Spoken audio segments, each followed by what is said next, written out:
Hi friends, ಇವತ್ತು ನಾನು ನಿಮಗೆ ಒಂದು ಬಹಳ ಇಂಪಾರ್ಟೆಂಟ್ ಇನ್ಶೂರೆನ್ಸ್ ಬಗ್ಗೆ, ಈ ಬಂಪರ್ ಟು ಬಂಪರ್ ಇನ್ಶೂರೆನ್ಸ್ ಅಂದ್ರೇನು ಅದ್ರ ಬಗ್ಗೆ ಒಂದು ಬಹಳ ಮುಖ್ಯವಾದ ವಿಷಯನ ನಾನು ನಿಮಗೆ ಇವತ್ತು ಶೇರ್ ಮಾಡ್ತೀನಿ. ಬಹಳ ಜನಕ್ಕೆ ಬಹಳ ಗೊಂದಲ ಇದೆ, ಬಂಪರ್ ಟು ಬಂಪರ್ ಇನ್ಶೂರೆನ್ಸ್ ಅಂದ್ರೇನು ಅಂಥೇಳಿ.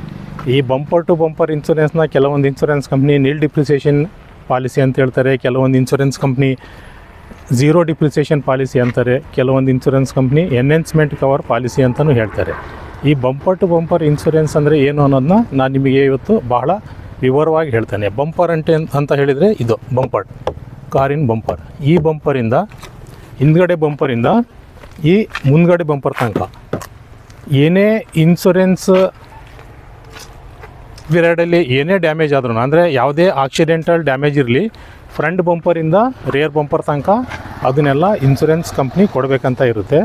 ಈ ಇನ್ಶೂರೆನ್ಸಲ್ಲಿ ಬಂಪರ್ ಟು ಬಂಪರ್ ಇನ್ಶೂರೆನ್ಸ್ ಅಂದರೆ ನೀವೇನು ತೊಗೊತಿರಲ್ಲ, package policy or comprehensive insurance policy, ಆ ಪಾಲಿಸಿಯಲ್ಲಿ ಆಡ್ ಆನ್ ಕವರ್ ಕೊಡ್ತಾರೆ.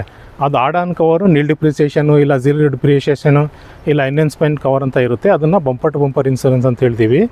ಈ ಬಂಪರ್ ಟು ಬಂಪರ್ ಇನ್ಶೂರೆನ್ಸು ಮತ್ತು ಸಾದಾ ಇನ್ಶೂರೆನ್ಸ್ ಅಂದರೆ ಕಾಂಪ್ರಿಹೆನ್ಸಿವ್ ಇನ್ಶೂರೆನ್ಸು, ಇವೆರಡರಲ್ಲಿ ಏನು ಡಿಫ್ರೆನ್ಸ್ ಅಂತ ಹೇಳಿದರೆ, ಅದು ಬಂಪರ್ ಟು ಬಂಪರ್ ಇನ್ಶೂರೆನ್ಸೇ ಇರಲಿ ಇಲ್ಲ ಸಾದಾ ಕಾಂಪ್ರಿಹೆನ್ಸಿವ್ ಪಾಲಿಸಿನೇ ಇರಲಿ, ವೆಹಿಕಲ್ ಡ್ಯಾಮೇಜ್ ಫ್ರಂಟ್ ಬಂಪರಿಂದ ಹಿಂದ್ಗಡೆ ಬಂಪರ್ ತನಕ ಏನೇ ಡ್ಯಾಮೇಜ್ ಆದ್ರೂ ಅದು ಇನ್ಶೂರೆನ್ಸಲ್ಲಿ ಕೊಡಬೇಕಾಗುತ್ತೆ.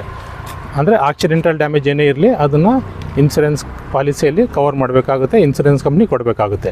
ಈ ಬಂಪರ್ ಟು ಬಂಪರ್ ಇನ್ಶೂರೆನ್ಸಲ್ಲಿ ಏನು ಡಿಫ್ರೆನ್ಸ್ ಇದೆ ಅಂತ ಹೇಳಿದರೆ, ಬಂಪರ್ ಟು ಬಂಪರ್ ಇನ್ಶೂರೆನ್ಸಲ್ಲಿ ಈ ಡಿಪ್ರಿಸಿಯೇಷನ್ ಏನಿದೆಯಲ್ಲ ಅದು ಕಟ್ ಆಗೋದಿಲ್ಲ. ಅಂದರೆ ಕಾಂಪ್ರಿಹೆನ್ಸಿವ್ ಇನ್ಶೂರೆನ್ಸಲ್ಲಿ ಡಿಪ್ರಿಸಿಯೇಷನ್ ಕಟ್ ಆಗುತ್ತೆ, ಬಂಪರ್ ಟು ಬಂಪರ್ ಇನ್ಶೂರೆನ್ಸಲ್ಲಿ ಡಿಪ್ರಿಸಿಯೇಷನ್ ಕಟ್ ಆಗೋಲ್ಲ. ಇಷ್ಟೇ ಡಿಫ್ರೆನ್ಸ್ ಎರಡು ಪಾಲಿಸಿಯಲ್ಲಿ. ಈ ಡಿಪ್ರಿಸಿಯೇಷನ್ ಏನಂತ ಹೇಳಿದರೆ, ಈ ಬಂಪರ್ ಏನಿದೆ ಪ್ಲಾಸ್ಟಿಕ್ಕಿಂದ ಮಾಡಿರ್ತಾರೆ, ಹೆಡ್ಲೈಟು ಪ್ಲಾಸ್ಟಿಕ್ಕಿಂದ ಇರುತ್ತೆ, ಮತ್ತು ಈ ಮಿರರ್ಸು ಪ್ಲಾಸ್ಟಿಕ್ಕಿಂದ ಇರುತ್ತೆ, ಮತ್ತು ಟೈರು ರಬ್ಬರಿಂದ ಮಾಡಿರ್ತಾರೆ. ಈ ರಬ್ಬರ್ ಪಾರ್ಟ್ಸು ಮತ್ತು ಪ್ಲಾಸ್ಟಿಕ್ ಪಾರ್ಟ್ಸ್ ಏನೇ ಇರಲಿ ಅದು ಇನ್ಶೂರೆನ್ಸ್ ಕವರೇಜಲ್ಲಿ ಏನು ಇನ್ಶೂರೆನ್ಸ್ ಕಂಪ್ನಿ ಏನಿದೆ ಅದು 50% ಮಾತ್ರ ಕೊಡುತ್ತೆ.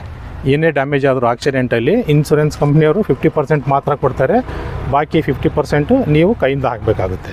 ಮತ್ತು ಈ ಮೆಟಲ್ ಪಾರ್ಟ್ಸು ಅಂದರೆ 6 ತಿಂಗಳ ತನಕ ಈ ಮೆಟಲ್ ಪಾರ್ಟ್ಸ್ ಮೇಲೆ ಏನೇ ಡಿಪ್ರಿಸಿಯೇಷನ್ ಇರೋದಿಲ್ಲ. ಅದಾದಮೇಲೆ 1 ವರ್ಷದ ತನಕ 5%, 1 ರಿಂದ 2 ವರ್ಷದ ತನಕ 10%, ಹೀಗೆ ವೆಹಿಕಲ್ ಏಜ್ ಆದಂಗೆಲ್ಲ ಮೆಟಲ್ ಪಾರ್ಟ್ಸ್ ಮೇಲೂ ಡಿಪ್ರಿಸಿಯೇಷನ್ ಕಟ್ ಆಗುತ್ತೆ. ಆದರೆ bumper to bumper insurance coverage ಇದ್ದಾಗ ಏನಾಗುತ್ತೆ, ಈ ಡಿಪ್ರಿಸಿಯೇಷನ್ ಕಟ್ ಆಗೋದಿಲ್ಲ. ಪ್ಲಾಸ್ಟಿಕ್ ಪಾರ್ಟ್ಸ್ ಇರಲಿ, ರಬ್ಬರ್ ಪಾರ್ಟ್ಸ್ ಇರಲಿ, ಇಲ್ಲ ಮೆಟಲ್ ಪಾರ್ಟ್ಸ್ ಇರಲಿ, ಇನ್ಶೂರೆನ್ಸ್ ಕಂಪ್ನಿ ಏನು ಮಾಡುತ್ತೆ, ಅದು ಆಕ್ಸಿಡೆಂಟಲ್ ಡ್ಯಾಮೇಜ್ ಆದರೆ ಫುಲ್ ಅಮೌಂಟು ಕೊಡುತ್ತೆ. ಇದೇ ಬಂಪರ್ ಟು ಬಂಪರ್ ಇನ್ಶೂರೆನ್ಸ್. ಕೆಲವೊಬ್ರು ಹೇಳ್ತಾರೆ ಬಂಪರ್ ಟು ಬಂಪರ್ ಇನ್ಶೂರೆನ್ಸಲ್ಲಿ ಇಂಜಿನ್ ಕವರೇಜ್ ಇರೋದಿಲ್ಲ ಅಂಥೇಳಿ. ಈ engine coverage bumper to bumper insurance ಇರಲಿ ಇಲ್ಲ ಸಾದಾ ಇನ್ಶೂರೆನ್ಸ್ ಇರಲಿ, ಕಾಂಪ್ರಿಹೆನ್ಸಿವ್ ಇನ್ಶೂರೆನ್ಸ್ ಇರಲಿ, ಈ ಇಂಜಿನ್ ಡ್ಯಾಮೇಜ್ ಆದರೆ, ಅಂದರೆ ಆಕ್ಸಿಡೆಂಟಲ್ಲಿ ಇಂಜಿನ್ ಡ್ಯಾಮೇಜ್ ಆದರೆ, ಏನಾದರೂ ಇಂಜಿನ್ ವಿಸಿಬಲ್ ಡ್ಯಾಮೇಜಸ್ ಇದ್ದರೆ, ಒಡೆದೋಗಿದ್ರೆ ಇಲ್ಲ ಡ್ಯಾಮೇಜ್ ಆಗಿದ್ದರೆ ಅದು ಸಹ ಯಾವುದೇ ಇನ್ಶೂರೆನ್ಸ್ ಇರಲಿ ಅದರಲ್ಲಿ ಕವರ್ ಆಗುತ್ತೆ. ಆದರೆ ಇಂಜಿನ್ ಸೀಸ್ ಆದರೆ ಮಾತ್ರ ಕವರ್ ಆಗೋದಿಲ್ಲ. ಈಗ ಯಾವುದೋ ಒಂದು ನಾಯಿಗೆ ಹೊಡೆದಿರ್ತೀರ, ಆ ಇಂಜಿನ್ ಏನು ಕೂಲೆಂಟ್ ರೇಡಿಯೇಟರಿಂದ ಲೀಕ್ ಆಗಿರುತ್ತೆ, ಆವಾಗ ಇಂಜಿನ್ ಸೀಸ್ ಆಗುತ್ತೆ. ಇಲ್ಲ ಇಂಜಿನ್ ಆಯಿಲ್ ಸೀಸ್ ಆಗಿ ಏನಾದರೂ ಕಲ್ಲಿಗೆ ಹೊಡೆದು ಇಂಜಿನ್ ಆಯಿಲ್ ಎಲ್ಲ ಹೋಗಿ ಇಂಜಿನ್ ಸೀಸ್ ಆದರೆ ಅವೆಲ್ಲ ಇನ್ಶೂರೆನ್ಸಲ್ಲಿ ಕವರ್ ಆಗೋಲ್ಲ. ಅದಕ್ಕೆ ಏನಾಗುತ್ತೆ, ಅಡಿಷ್ನಲ್ ಇಂಜಿನ್ ಪ್ರೊಟೆಕ್ಷನ್ ಕವರ್ ತೊಗೋಬೇಕಾಗುತ್ತೆ. ಇದೇ ಈ ಬಂಪರ್ ಟು ಬಂಪರ್ ಇನ್ಶೂರೆನ್ಸು ಮತ್ತು ಸಾದಾ ಇನ್ಶೂರೆನ್ಸಲ್ಲಿರೋ ಡಿಫ್ರೆನ್ಸು. ಫ್ರೆಂಡ್ಸ್, ಹೀಗೆ ನಾನು ನಿಮಗೆ ಮ್ಯಾಕ್ಸಿಮಮ್ ನಾಲೆಡ್ಜ್ ವೆಹಿಕಲ್ ಬಗ್ಗೆ ಮತ್ತು ಇನ್ಶೂರೆನ್ಸ್ ಬಗ್ಗೆ ಕೊಡ್ತೀನಿ. ಇಲ್ಲಿವರೆಗೂ ಯಾರು ನನ್ನ ಚಾನಲ್ನ ಸಬ್ಸ್ಕ್ರೈಬ್ ಮಾಡಿಲ್ಲೋ ಅವ್ರು ಸಬ್ಸ್ಕ್ರೈಬ್ ಆಗಿ ಪ್ಲೀಸ್ ಲೈಕ್ ಮಾಡಿ. ನಾನು ನಿಮಗೆ ಮ್ಯಾಕ್ಸಿಮಮ್ ನಾಲೆಡ್ಜ್ ಈ ವೆಹಿಕಲ್ ಮತ್ತು ಇನ್ಶೂರೆನ್ಸ್ ಬಗ್ಗೆ ಕೊಡ್ತೇನೆ. Thank you.